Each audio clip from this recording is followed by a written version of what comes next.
নেমে আসবে। স্যার যেটা বললেন, আমাদের শুদ্ধি অভিযান শুরু করতে হবে, সাহসী অভিযান শুরু করতে হবে। ঘরে ঘরে আছে, এগুলাকে সাফ সাফাই করার পরে তারপরে উজু করে তওবা পড়ে আমাদের যাত্রা শুরু করতে হবে রাজনীতিবিদদের। চাকরি করি স্যার, একটা চাকরি করেন স্যার, তো চাকরি ছেড়ে ওই বাইরে যে এখনো মনে হয় যে খাটাখাটনি করছেন কেন? আমাদের সম্বল তো শুধু মেধা আর এই চাকরিটা। এখন শেখ হাসিনা যদি আমার উপরে ক্ষুব্ধ হয়, কালকে তো আমার চাকরি খেয়ে দিবে, আমার বউ ছেলে মেয়ে নিয়ে আমি তো পথে বসে যাব। ওটা আমার মনে হয় পার্সিয়ালি কভার করা হয়েছে। এই টোটাল সিস্টেমটা, এরা সবাই ছিল হাসিনার দাস।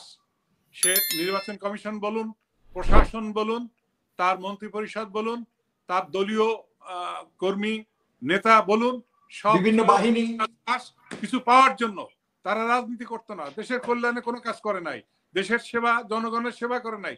তারা ব্যক্তিগত লাভালাভ কি পাওয়া যাবে সেটাই ছিল তাদের মূল লক্ষ্য। সুতরাং শুধু একজন সিইসিকে ধরে গলায় জুতার মালা তুলে একটা জুতা মারলে এতে এরা অত্যন্ত বেহায়া, এতে তাদের কিছু যায় আসে না।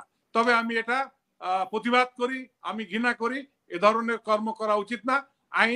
আইনের গতিতে চলা উচিত।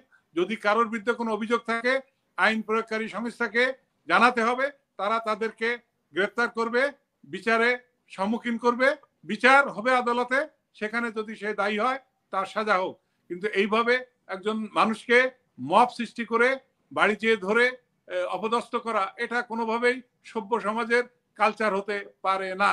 গোটা সিস্টেমটা এমন ছিল, শেখ হাসিনা নিজেই বলেছেন যে আপনি দেখেন তার কিছু ভিডিও ক্লিপে আমি দেখছি যে আমি জেলখানায় ছিলাম।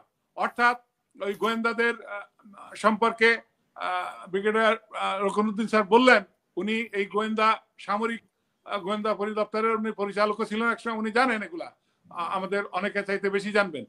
তারা এমন ভাবে আষ্টে পাষ্টে ঘিরে রাখে, তাদের শখের বাইরে পা গেলে আপনাকে অ্যাসাসিনেট করে ফেলবে, বিষয়টা এরকম থাকে। তো সুতরাং এখন সময় আসছে, যেমন শহীদ রাষ্ট্রপতি জিয়াউর রহমান বুক উঁচু করে, কোমর খাড়া করে, মাথা উঁচু করে তিনি দাঁড়াতে পেরেছিলেন জাতীয়তাবাদ বাংলাদেশি মানুষের স্বার্থ সম্মান মর্যাদা নিয়ে রাজনীতি করতে।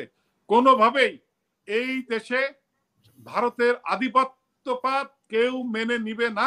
যদি কোনো দল হাত করে আসে, এটা তাদের জন্য চরম বিপর্যয় নেমে আসবে। স্যার যেটা বললেন, আমাদের শুদ্ধি অভিযান শুরু করতে হবে, সাহসী অভিযান শুরু করতে হবে। ঘরে ঘরে আছে, এগুলাকে সাফ সাফাই করার পরে তারপরে উজু করে তওবা পড়ে আমাদের যাত্রা শুরু করতে হবে রাজনীতিবিদদের। তা না হলে শুধুমাত্র নুরুল হুদাকে ধরে আপনি গলায় রশি দিলেন, এই যে ছাত্র কয়েকটা উদাহরণ দিলেন রাজনীতিবিদদের মবের ভিতরে এগুলো হয়। ভারতের প্রধানমন্ত্রী মনমোহন সিং এর তো একজন জুতা মেরে দিল, আইন প্রয়োগকারী সংস্থা তারা ধরে ফেললো, উনি বললেন না ওরে কিছু করে না, ওরে ছেড়ে দাও। তার ক্ষোভ ছিল, ক্ষোভ প্রকাশ করছে, ইয়াং মানুষ, তাকে ছেড়ে দাও, ছেড়ে দিয়েছে। তো এটা কিন্তু কোনো বিচার না, বিচার আদালতে যেতে হবে, সেখানে সাক্ষী প্রমাণের ভিত্তিতে তার সাজা নিশ্চিত করতে হবে। আসল কাজ যেটা, আমরা সংস্কারে ঐক্যবদ্ধ হতে পারছি কিনা নতুন ব্যবস্থা যাওয়ার জন্য। এখন শুধু কোনো ব্যক্তি পরিবর্তনের জন্য কিন্তু এই আগস্ট বিপ্লব হয়নি, সেই সিস্টেম আমাদের পরিবর্তন করতে হবে। সেই সিস্টেম পরিবর্তনের জন্য যে ঐক্যমত্য সংস্কার আমাদের চলছে, সিরিজ অফ মিটিং চলছে, এখনো আমাদের সেই কাঙ্ক্ষিত পর্যায়ের সংস্কার এখনো আসে নাই, সিস্টেম পরিবর্তনের জন্য আসে নাই। রাষ্ট্রপতি প্রধানমন্ত্রীর ক্ষমতার ভারসাম্য, দুইবারের বেশি প্রধানমন্ত্রী কেউ হতে পারবেন না। তারপরে মূল উদ্দেশ্য কি, যে কোনো দলের সবারই তো আউটফুলক থাকে যে আমি এই দলটা করি, আমিও একটু প্রধানমন্ত্রী হতে পারি কিনা।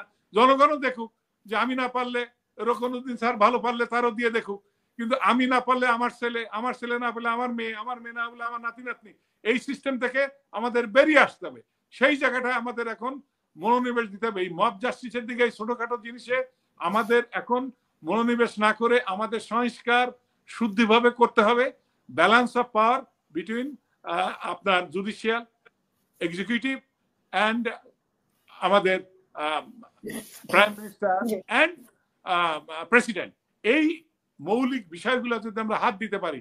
পাকিস্তানে দেখেন যত রকমের আমরা যাই বলি, তারা তাদের প্রধান বিচারপতি কি ক্ষমতা রাখেন, তাদের রাষ্ট্রপতি কি ক্ষমতা রাখেন, কয়েকবার তাদের সরকার প্রধানকে কিভাবে হটিয়ে দিয়েছে বেআইনি কাজ করার জন্য।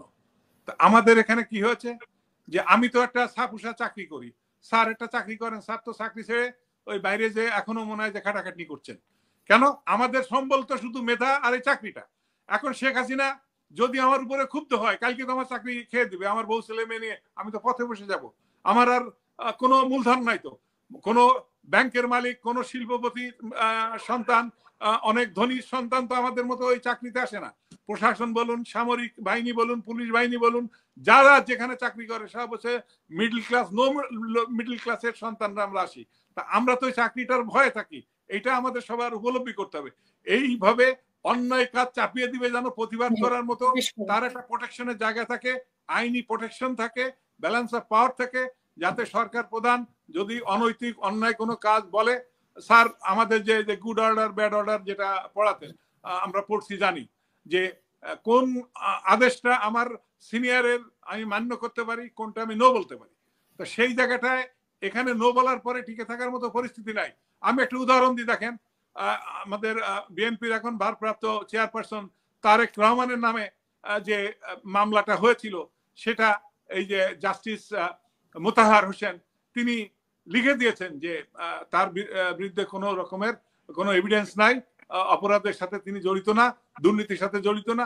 উনি দেশ ছেড়ে কিভাবে চলে গিয়েছেন, প্রধান বিচারকের অবস্থা কি হয়েছে দেখেছেন। সুতরাং এই জায়গায় আমাদের কাজ করতে হবে। ওই একজনের বাড়ি যে ধরলাম, ওই এই সমস্ত সির কোনো ক্ষমতা নাই, কিছু নাই।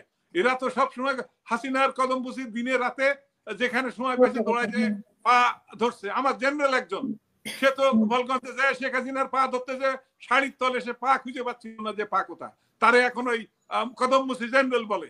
তা এই যে আপনি কি ভালো আশা করেন? এখন সামনের দিনে স্যার আসুন সবাই ঐক্যবদ্ধ হয়ে নতুন একটা ভালো সংস্কার আমরা জাতিকে উপস্থাপন করি, জাতি গঠন করুক, সামনে যাতে কেউ কারো দাসে পরিণত না হয়, কোন রকমের অন্যায়ের প্রতিবাদ করতে যেন কেউ ভয় না পায়। আসুন সবাই মিলে একটা সুন্দর ভবিষ্যৎ গড়ে তুলি।